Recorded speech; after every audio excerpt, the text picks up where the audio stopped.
Girl is missing for days before reappearing with strange story for police.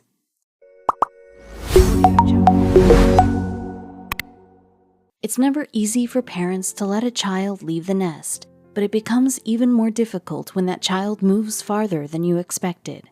When a young Colorado woman packed her bags in search of better opportunities in Los Angeles, all her parents wanted was to stay in touch. One day, however, her texts stopped coming. After hours of worrying, they received a final, chilling message that sent them on an adrenaline-pumping hunt to discover the truth. After graduating from Colorado State University, Laura Lynn Stacy knew exactly what she wanted to do in life. Taking a job as a real estate agent had long been the goal for this smart dreamer. Laura found immediate success in the local real estate game, but the lure of the luxury markets and hefty commissions of California eventually became too much to resist, and so Laura hopped a plane and made her way to the bright lights and opportunities of Los Angeles. Despite being far from home, Laura always made sure to keep in touch with her family and even some of the clients she had worked with during her time in Colorado. Her parents, Marcy and Steve, didn't mind the distance at first, until one day Laura didn't text back. The first unanswered message didn't raise any red flags, but when Marcy's follow-up text produced no response, she knew something wasn't right. Even texts from her siblings and friends in Colorado were met with an eerie and unusual silence. Marcy and Steve waited, hoping that Laura had misplaced or even broken her phone.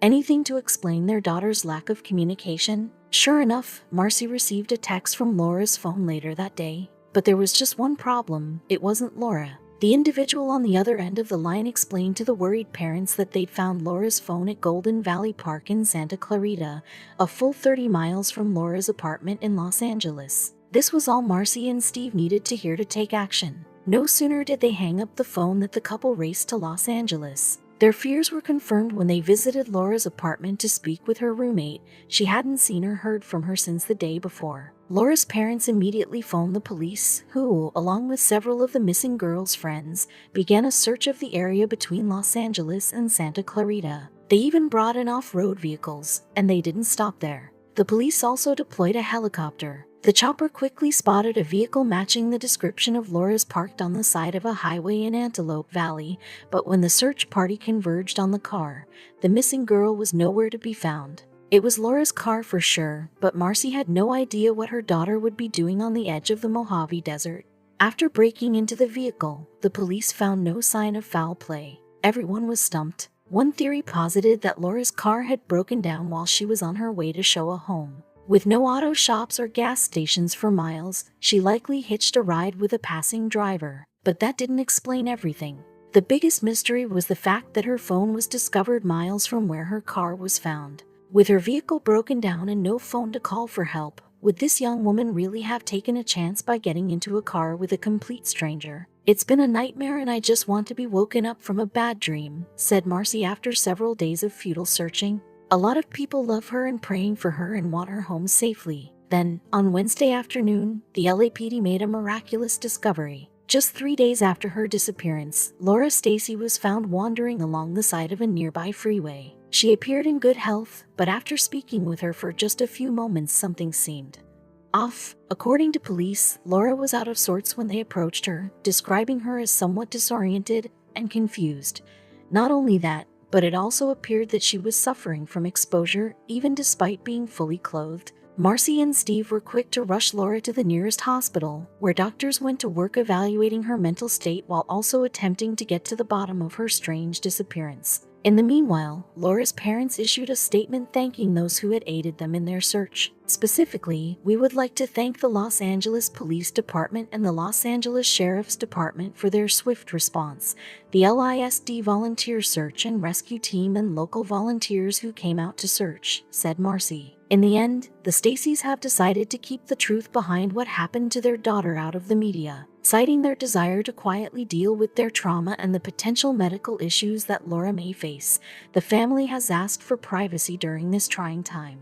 "Our daughter's physical condition is currently being evaluated by medical professionals, and we await the results," Marcy and Steve told local reporters. "Our family is not in a position to grant interviews at this time, and, as a result, we respectfully request privacy." But one question remains: what really happened to Laura Lynn Stacy? While some believe that an emotional breakdown brought on by the stress of her work may have led to her disappearance, Laura is the only one to truly know what happened on the road that fateful day. But not everyone who gets behind the wheel is as lucky. For one family, a traumatic auto accident almost spelled disaster, but an unexplainable coincidence on the road changed their lives in the most unexpected way. Residing in Texas, the Wynn family were a loving bunch. Their tight-knit bond made them each other's best friends, and this proved beneficial as they were battling through some seriously hard times. See, the family matriarch, Joy Wynn, mother of 4 and wife of Alan Wynn, had been diagnosed with breast cancer at 43 years old.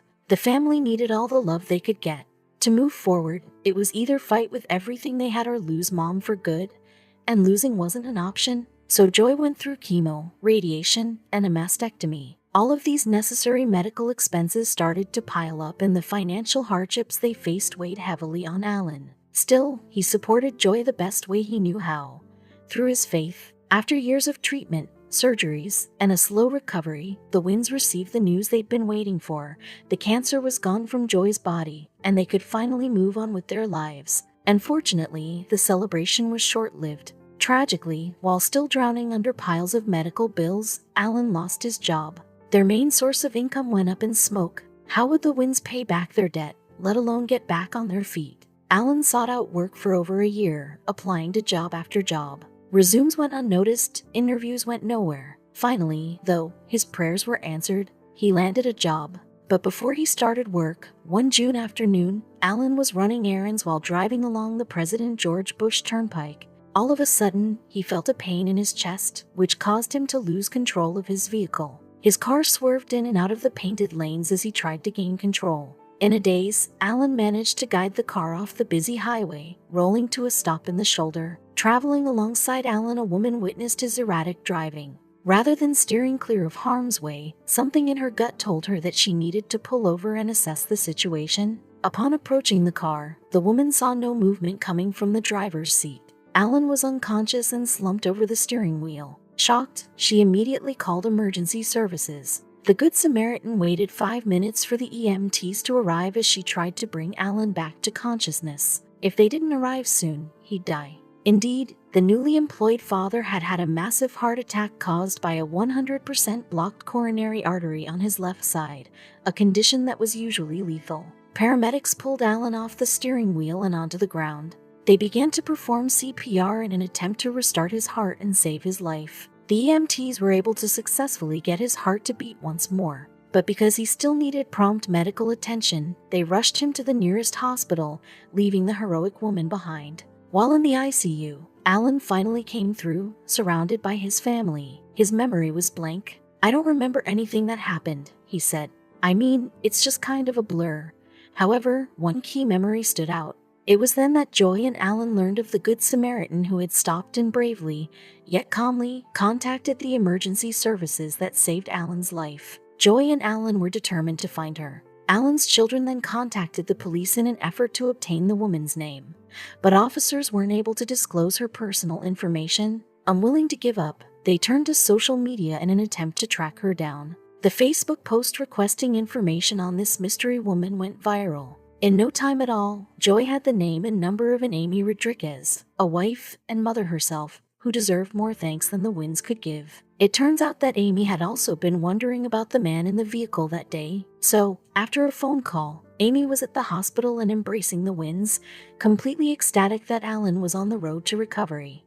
In the following days, the Wynns also tracked down the police, fire service, and EMTs that played a part in resuscitating Alan.